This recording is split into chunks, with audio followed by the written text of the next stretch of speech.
Hola, soy Cecilia y os explicaré los ácidos nucleicos, que como todos sabéis son el ADN y el ARN. Pues bien, un ácido nucleico, ya sea ADN o ARN, es un conjunto de monómeros. Es un polímero, por tanto conjunto de monómeros.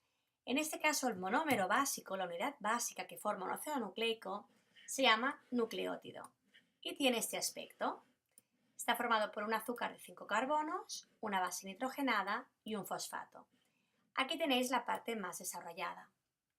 Bien, el conjunto de estos nucleótidos es lo que formará una cadena, por ejemplo, del ADN o del ARN. Bien, si nos fijamos en el azúcar, es una pentosa formada por 5 carbonos. El carbono 1 será importante porque será el que se unirá a la base nitrogenada. El carbono 3 se unirá al siguiente nucleótido para ir formando la cadena. El carbono 5 se unirá al fosfato. ¿Y el carbono 2? Bien, el carbono 2 es muy importante porque es el que marca si estamos hablando de una ribosa o una desoxirribosa. Si en el carbono 2 vemos un grupo hidroxilo, este azúcar, esta pentosa, se llamará ribosa. Si en cambio tenemos solo un hidrógeno en este carbono 2, hablaremos de una deoxirribosa, una ribosa que ha perdido el oxígeno. Esto es importante porque si estamos delante de una deoxirribosa, sin el oxígeno del carbono 2, formará deoxirribonucleótidos y el ácido nucleico resultante será el ADN. Si en cambio tenemos hidroxilo en el carbono 2, hablaremos de una ribosa que formará ribonucleótidos y por tanto formará como ácido nucleico el ARN. No solo tenemos el azúcar como diferencia básica entre ADN y ARN, también las bases nitrogenadas. Hay 3 bases que son comunes. Como os podéis fijar, la adenina, citosina y guanina son exactamente iguales en el ADN que en el ARN. Ahora bien, hay una base que solo encontramos en el ADN, la timina. Es específica del ADN. Y una base específica del ARN que es el uracil. Además de las bases y de los azúcares que forman estos ácidos nucleicos, tenemos otra diferencia que es la forma. Todos sabéis que el ADN es una doble hélice, por tanto son 2 cadenas unidas, ¿vale? Fijaros que la unión entre las 2 cadenas es a través de las bases nitrogenadas, mientras que la pentosa y el fosfato forman, digamos, el esqueleto de la cadena. En el caso del ADN tenemos 2 cadenas, pues, una doble hélice. En el caso del ARN, una única cadena. El fosfato del nucleótido no está en esa tabla porque es idéntico en uno y otro. Bien, si hacemos un repaso del ADN, veremos que está formado por nucleótidos, dado que es un polímero cuya suporidad es el nucleótido. Es de doble cadena, su azúcar es una deoxirribosa. Y una cosa muy importante es que siempre lo encontramos en el núcleo de una célula eucariota. Nunca sale del núcleo, nunca. Es, digamos, el almacén de información genética que está en el núcleo siempre. Los diferentes nucleótidos que se irán uniendo para formar el ADN se unen a través de un enlace que se llama enlace fosfodiéster, que lo veremos más adelante. Las bases nitrogenadas, como hemos dicho, son 4 y la que os tenéis que fijar es en esta, la timina, porque es la que es específica del ADN. Cuando tenemos 2 cadenas unidas, la A siempre se complementa con la T y la G se complementa con la C. Fijaros aquí, tenemos una doble hélice de ADN, en la parte interna tenemos las bases nitrogenadas complementarias. ¿Qué significa esto? Pues bien, pues que la A siempre se complementa con la T y se une mediante la T a través de 2 puentes de hidrógeno. La C se complementa con la G y la G con la C y se unen por 3 puentes de hidrógeno. La unión, por tanto, es más fuerte la C con la G que la A con la T. Si os fijáis en esta cadena de ADN, tenemos en el interior las bases nitrogenadas. En el esqueleto de la cadena tenemos los azúcares y los fosfatos. Estas 2 cadenas son paralelas, pero las llamamos antiparalelas porque tienen direcciones contrarias. Si os fijáis, tenemos un extremo 5' que marca el inicio de la cadena, va en dirección al extremo 3' que marca el final de la cadena. En cambio, la dirección de la cadena paralela es totalmente contraria. El inicio lo tenemos aquí en el extremo sin prima, y el extremo final, el extremo 3', lo tenemos en esta posición. Por tanto, decimos que el ADN es una doble hélice, cadenas complementarias, haciendo referencia a las bases nitrogenadas, y son antiparalelas, con sentidos totalmente contrarios. Os he comentado que los nucleótidos se enlazan a través del enlace fosfodiéster. ¿Por qué fosfodiéster? Bien, participa un hidroxil del carbono 3 de un nucleótido, este de aquí, con el hidroxil del carbono 5 que está unido al fosfato del siguiente nucleótido. Fijaros que hay una unión diéster, se forma un enlace éster y otro enlace éster, por tanto 2 éster, aquí viene la palabra diéster. Y como participa la unión el fosfato, hablamos de fosfodiéster enlace fosfodiéster. Siempre en este enlace se formará una molécula de agua. Es una reacción de condensación. El ADN, si vemos las características básicas, veremos que es una única cadena formada por nucleótidos, cuyo azúcar es la ribosa. Y así como en el ADN decíamos que no salía nunca del núcleo, aquí lo encontramos tanto en el núcleo como en el citoplasma.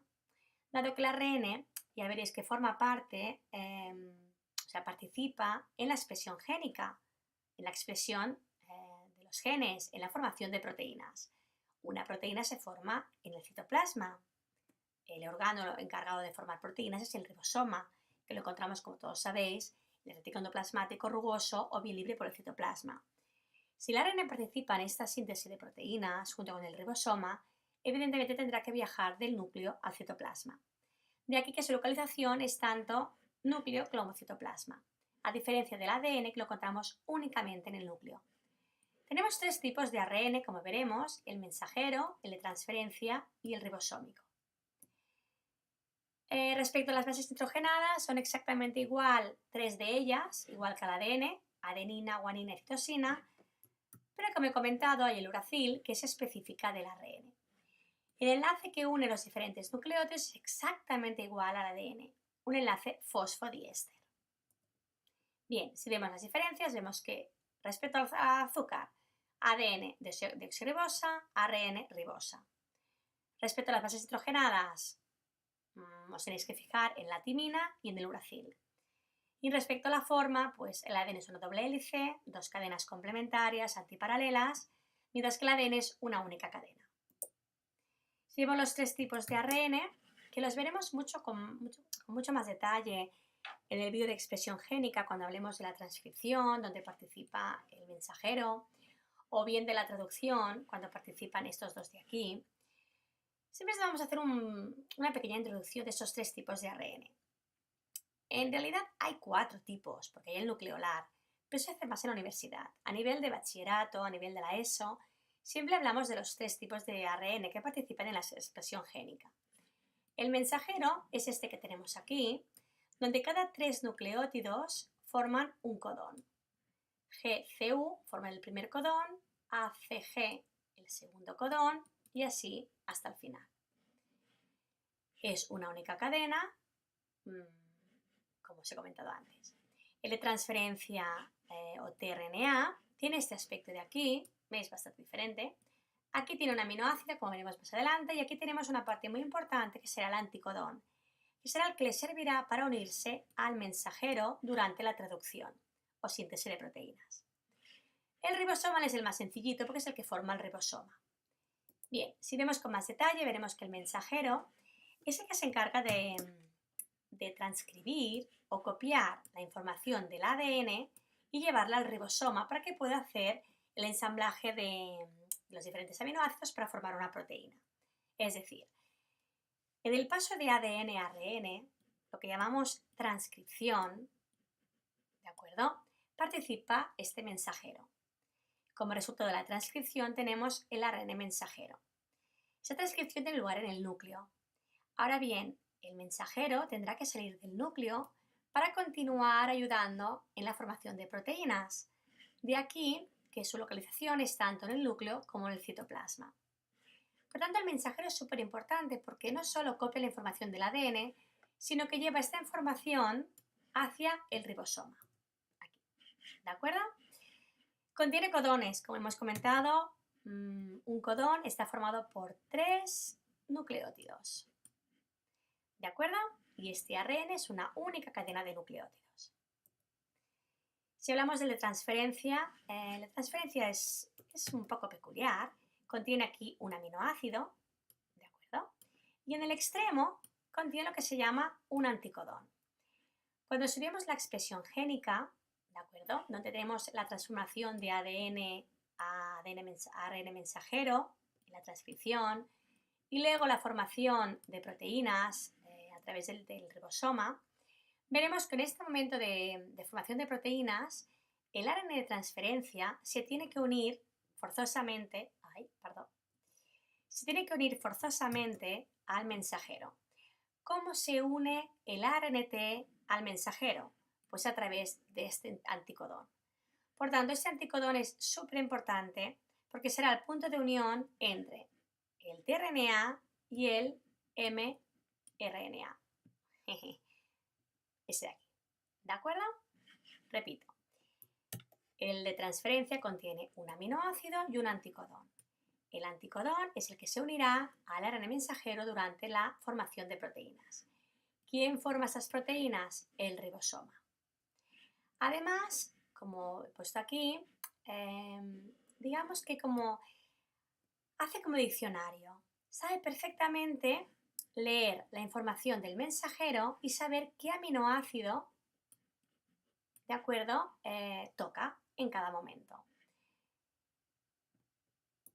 El ribosómico o ribosomal tiene una estructura específica porque es el que forma parte del ribosoma. Es un poco curioso porque un ribosoma es un orgánulo que hace proteínas y bien, está formado justamente por proteínas y ARN ribosómico.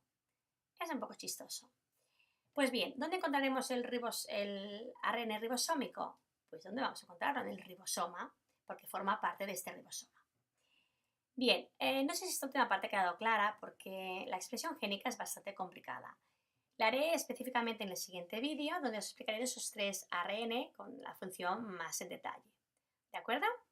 Muchísimas gracias y hasta la próxima. Adiós.